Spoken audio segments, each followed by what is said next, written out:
কেটে ধুয়ে পরিষ্কার করে নিয়েছি, নিয়ে আসা লবণ হলুদ মাখিয়ে রেখেছি, এখন ভেজে নিই।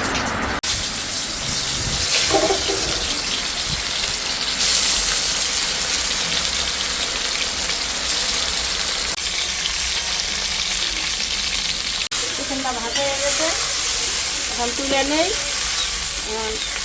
আলুটা ভেজে চিকেনটা বসাই দেবো। এখন এই আলুটা ভেজে নিই।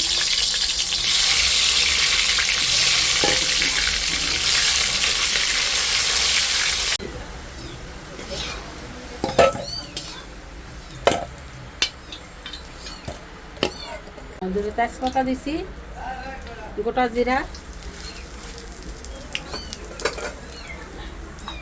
দারচিনি, লঙ্কা, এলাচ কুচিটা দিয়ে দিলাম।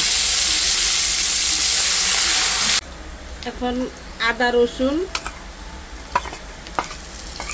জিরা ধনিয়া বাটা দিয়ে দিলাম। কাঁচা গন্ধটা চলে গেছে, হলুদের ফাঁকি মরিচের ফাঁকি দিয়ে দিলাম।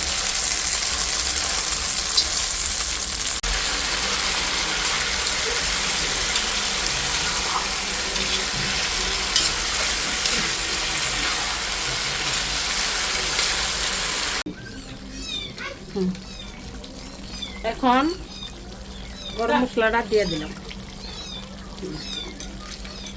এখন এই রাঁধুনি হলটা দিয়ে দিলাম, রাঁধুনি মশলাটা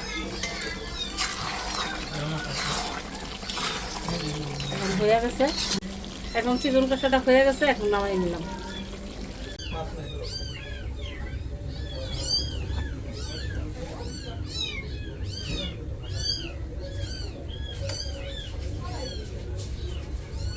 লাইক করে দেন, শেয়ার করে দেন, চ্যানেলটিকে সাবস্ক্রাইব করে আমার পাশে থাকবেন। অবশ্যই চ্যানেলটি সাবস্ক্রাইব করে দেবেন।